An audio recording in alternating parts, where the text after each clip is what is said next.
আসসালামু আলাইকুম সুপ্রিয় দর্শক, ভোটার তালিকা হালনাগাদে যারা ফর্ম পূরণ করেছেন এবং বায়োমেট্রিক সম্পূর্ণ করবেন, বায়োমেট্রিক সম্পূর্ণ হওয়ার পর অবশ্যই আপনার ডাটা এন্ট্রি প্রুফ কপিতে আপনার স্বাক্ষর করতে হবে। তখন ডাটা এন্ট্রি প্রুফ কপিতে স্বাক্ষর করার পূর্বে অবশ্যই দেখে নেবেন আপনার সকল তথ্য সঠিক আছে কিনা।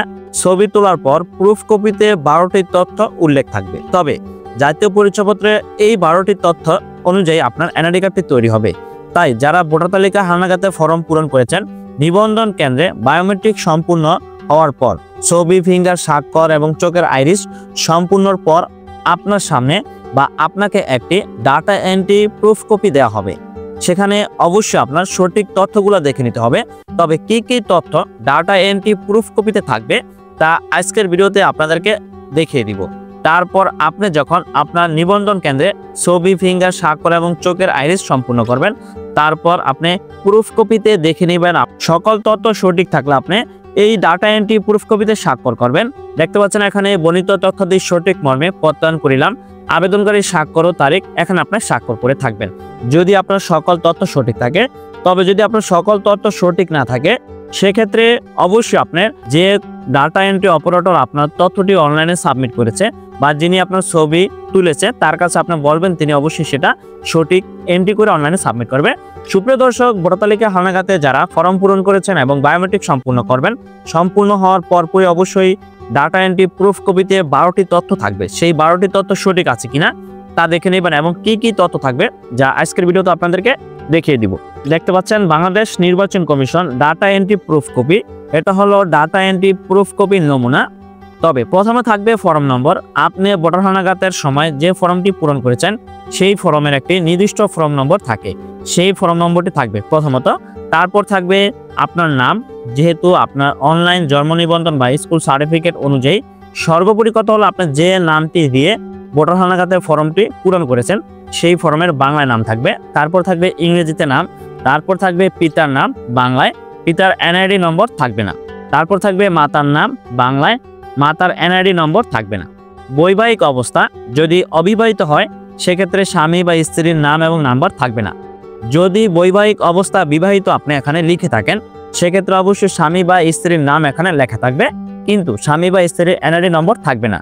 তারপর থাকবে জন্ম তারিখ, কি পূরণ করেছেন ভোটার ফর্মে সেই ভোটার ফর্ম অনুযায়ী এখানে আপনার জন্ম তারিখটি থাকবে ডাটা এন্ট্রি প্রুফ কপিতে। তারপর থাকবে লিঙ্গ, আপনি পুরুষ নাকি মহিলা। যদি পুরুষ হন সেক্ষেত্রে পুরুষ লেখা থাকবে, আর যদি মহিলা হন সেক্ষেত্রে অবশ্যই এখানে মহিলা লেখা থাকবে, কিন্তু শিক্ষাগত যোগ্যতার কথা প্রুফ কপিতে লেখা থাকবে না। তারপর থাকবে পেশা, আপনি যে পেশাটি ফর্মে পূরণ করেছেন সেই পেশার নামটা এখানে থাকবে। তারপর বাসা বা হোল্ডিং, এখানে বাসার নাম বা হোল্ডিং নম্বর উল্লেখ থাকবে না প্রুফ কপিতে। তারপর হচ্ছে গ্রাম বা রাস্তা, এখানে আপনার গ্রামের নাম থাকবে। তারপর হচ্ছে ভোটার এলাকা, আপনি যে এলাকায় ভোটারের নাম অন্তর্ভুক্ত করবেন বা যে এলাকায় বা যে ওয়ার্ডে আপনি ভোটার ফর্ম পূরণ করেছেন সেই ভোটার এলাকার নাম এখানে থাকবে।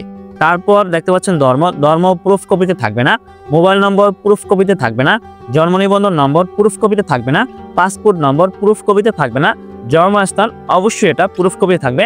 তারপর এখানে দেখতে পাচ্ছেন ডাটা এন্ট্রি অপারেটরের নাম, যে ডাটা এন্ট্রি বা কম্পিউটার অপারেটর আপনার তথ্যটি অনলাইনে সাবমিট করবে তার এখানে নাম থাকবে এবং তার একটি কোড নম্বর থাকবে। তারপর এখানে দেখতে পাচ্ছেন বর্ণিত তথ্যটি সঠিক মর্মে প্রত্যয়ন করিলাম, আবেদনকারীর নাম ও তারিখ। যে ব্যক্তি নতুন ভোটার ফর্ম পূরণ করেছেন এবং তিনি ছবি, ফিঙ্গার, স্বাক্ষর এবং চোখের আইরিস সম্পূর্ণ করেছেন, তিনি অবশ্যই আপনার ডাটা এন্ট্রি প্রুফ কপির সকল তথ্য দেখে তারপর এখানে আপনি স্বাক্ষর করবেন। এই ডাটা এন্ট্রি প্রুফ কপির যদি কোনো তথ্য ভুল হয় তাহলে সে দায়ভার আপনার নিতে হবে। তাই আপনি প্রথমে সকল তথ্য সঠিক আছে কিনা সেগুলো দেখে তারপর আপনি এখানে স্বাক্ষর করবেন।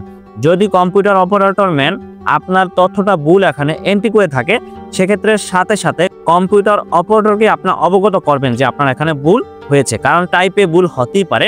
তাই ভালো করে ডাটা এন্ট্রি প্রুফ কপিতে সঠিক তথ্য আছে কিনা সেটা আপনি যাচাই বাছাই সম্পূর্ণ করে তারপর আপনি এখানে স্বাক্ষর করবেন। যেহেতু আপনি একজন আবেদনকারী, আপনার নতুন একটি এনআইডি কার্ড তৈরি করা প্রয়োজন বা আপনি ভোটার তালিকায় নাম অন্তর্ভুক্ত করেছেন, তবে ভোটার হালনাগাদের প্রুফ কপিতে বাকি যে সকল তথ্য এখানে নেই, যেমন মোবাইল নম্বর, পাসপোর্ট নম্বর, তারপরে এখানে আপনার শিক্ষাগত যোগ্যতা, জন্ম নিবন্ধন নম্বর, এগুলো প্রুফ কপিতে এখানে উল্লেখ করা নেই। তবে অবশ্যই এটা আপনার ফর্মে যে তথ্যগুলো দিয়ে পূরণ করেছেন সেই তথ্যগুলো অনলাইনে থাকবে। সুপ্রিয় দর্শক, বাংলাদেশ নির্বাচন commission data entry proof copy যারা নতুন ভোটার তালিকার নাম অন্তর্ভুক্ত করবেন বা ভোটার ফর্ম পূরণ করেছেন, তারপর বায়োমেট্রিক সম্পূর্ণর পর এইরকম একটি ডাটা এন্ট্রি আপনাদেরকে দেওয়া হবে। স্বাক্ষর করার সময় অবশ্যই আপনারা সঠিক তথ্যটি দেখে নেবেন। তবে ডাটা এন্ট্রি প্রুফ কপিতে হালনাগাদের এখানে 12টি তথ্য উল্লেখ থাকবে। তবে আমি বিগত একটি ভিডিওতে আপনাদেরকে দেখিয়েছি ডাটা এন্ট্রি প্রুফ কপির নমুনা। সেই নমুনাটা ছিল অফলাইনে ভোটার হওয়ার সময় উপজেলা বা থানা নির্বাচন অফিসে গিয়ে যখন ভোটার তালিকার নাম নিবন্ধন করা হয়েছিল, তখন ওই তথ্যগুলো এখানে ডাটা এন্ট্রি প্রুফ কপিতে উল্লেখ ছিল।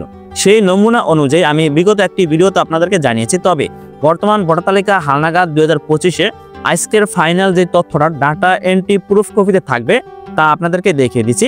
যেমন গত ভিডিওতে আপনাদেরকে দেখিয়েছি শিক্ষাগত যোগ্যতা এখানে উল্লেখ থাকবে। তবে বর্তমান ভোটার হালনাগাদের প্রুফ কপিতে শিক্ষাগত যোগ্যতা এখানে উল্লেখ নেই, তবে অবশ্যই সার্ভারে থাকবে। সর্বোপরি কথা হলো, আপনি ভোটার নিবন্ধন ফর্মে যে তথ্য দিয়ে আপনি ফর্মটি পূরণ করেছেন সেই তথ্য অনুযায়ী আপনার জাতীয় পরিচয়পত্র বা এনআইডি কার্ডটি তৈরি হবে। সুপ্রিয় দর্শক, আশা করি বুঝতে পারছেন। ধন্যবাদ সকলকে, ভালো থাকবেন, সুস্থ থাকবেন, আল্লাহ হাফেজ।